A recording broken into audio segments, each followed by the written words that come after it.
તો આજે આપણે માવા મટકા મલાઈ કુલ્ફી બનાવવાની છે। તેના માટે આપણે એક પેનમાં 4 ચમચી જેટલી ખાંડ નાખી દઈશું। આ રીતે આપણે ખાંડને પાથરી દેવાની છે અને હવે આપણે ગેસની ફ્લેમ ચાલુ કરી દઈશું અને આ ખાંડને આપણે કેરેમલાઇઝ કરવાની છે। તો તેમાં થોડા એવા પાણીના સાટા નાખી દઈશું અને તેને આ રીતે આપણે હલાવતા રહીશું। ગેસની ફ્લેમ એકદમ ધીમી રાખવાની છે।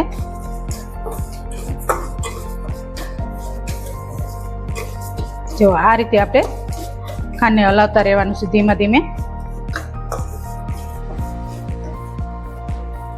બોલો, તો હવે આપણે ખાંડને કેરેમલાઇઝ કરવા માટે મૂકી છે, તેને હલાવશું।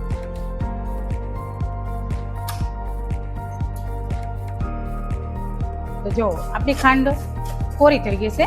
હવે તેને આપણે આ રીતે પાથરી દેવાની અને કેરેમલાઇઝ થાય ત્યાં સુધી એને થવા દેવાની અને ધીમે ધીમે ચલાવતું રહેવાનું। જો આપણી ખાંડ ઓગળવા માંડી છે।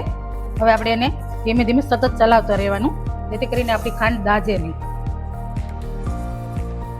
જ્યાં સુધી કેરેમલાઇઝ થાય ને ત્યાં સુધી તેને ચલાવતા રહેવાનું।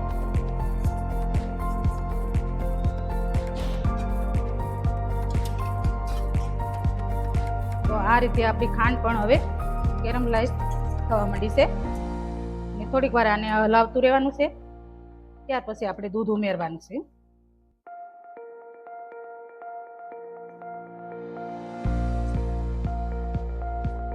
તો જો આપણી ખાંડ હવે કેરેમલાઇઝ થઈ ગઈ છે।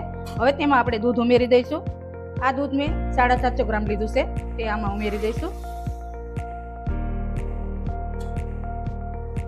અને આ થોડું દૂધ હું બસાવીશ। તમે દૂધ ફેટવાળું પણ લઈ શકો છો અને ફેટ વગરનું પણ લઈ શકો છો। અને જો ફેટવાળું હોય તો એકદમ સરસ માવા મલાઈ કુલ્ફી બનતી હોય છે। અત્યારે આપણે ફેટવાળું લીધું છે।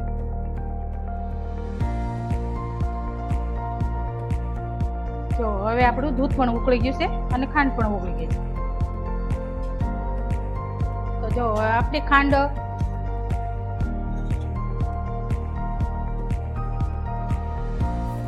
તો આપણી ખાંડના ગાંઠા હતા તે બધા ગાંઠા ઓગળી ગયા છે અને દૂધ પણ ઉકળી ગયું છે। હવે આપણે જે આ મેં 2 ચમચી કોર્નફ્લોર લઈ અને તેને ઠંડા દૂધમાં ઓગાળી લીધો છે, એ હવે આમાં ઉમેરી દઈશું। તો આ કોર્નફ્લોર હંમેશા ઠંડા દૂધમાં જ ઓગાળવાનો, જો ગરમ દૂધમાં ઓગાળશું ને તો ગાંઠા પડશે। આ રીતે બધી વસ્તુ ઉમેરી અને એને થોડી વાર હલાવવાનું છે અને આપણે તેને ઘટ થાય ત્યાં સુધી હલાવતું રહેવાનું છે। હવે તેને આપણે માવાનું ટેક્સચર આપવા માટે આ મેં ઘરની મલાઈ લીધી છે, એ મલાઈ પણ ઉમેરી દઈશું। આપણે આ જે મલાઈ ઉમેરી છે એટલે આપણે એનું નામ મટકા મલાઈ માવા કુલ્ફી નામ રાખ્યું છે, જેથી કરીને આપણે આ મલાઈ ઉમેરી છે અને એનું એકદમ દાણેદાર ટેક્સચર આવશે અને માવા જેવી કુલ્ફી લાગશે આપણને। આ કુલ્ફીની ફ્લેવર ખૂબ સરસ આવે છે, આમાં કોઈ પણ જાતની ફ્લેવર ઉમેરવાની જરૂર નથી હોતી, એટલે આપણે આમાં કોઈ ઇલાયચી કે એવી વસ્તુ કાંઈ ઉમેરવાની નથી। જો તમને ઈચ્છા હોય તો તમે ઉમેરી શકો છો, પણ આ આમને પણ કુલ્ફી સરસ થાય છે। તો આ જો આપણે હવે દૂધ બરોબર ઉકળી ગયું છે અને ઘટ પણ થઈ ગયું છે। હવે આને આપણે થોડી વાર માટે ઠંડુ થવા દઈશું।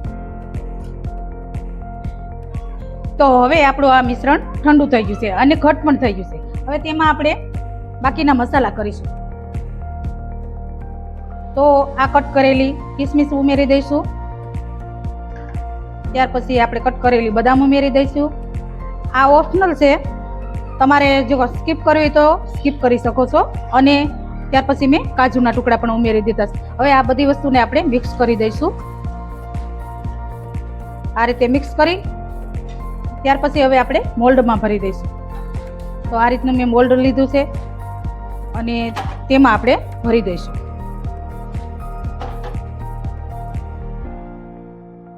તો આ રીતે આપણા બધા મોલ્ડ ભરાઈ ગયા છે। હવે તેને આ રીતે આપણે પેક કરી દઈશું અને ત્યાર પછી તેને 7 થી 8 કલાક માટે ફ્રીઝરમાં મૂકી દઈશું। તમારી પાસે શક્ય હોય તો ઓવરનાઇટ પણ મૂકી શકો છો। તો હવે આને આપણે ફ્રીઝરમાં મૂકી દઈશું. તો આપણે આ ઓવરનાઇટ માટે આપણી કુલ્ફીને સેટ થવા માટે મૂકી હતી. તો હવે આપણે તેને જોઈ લઈએ કે આપણી કુલ્ફી સેટ થઈ છે કે નહીં. કાઢીને જોઈ લઈએ. પહેલાં આપણે ગુલાબની પાંખડીથી ગાર્નિશ કરી લીધું છે. હવે આપણે પિસ્તાથી ગાર્નિશ કરી લઈશું. તો તૈયાર છે આપણી સરસ એવી માવા મટકા મલાઈ કુલ્ફી. ખાવામાં ટેસ્ટી અને એકદમ મસ્ત મસ્ત.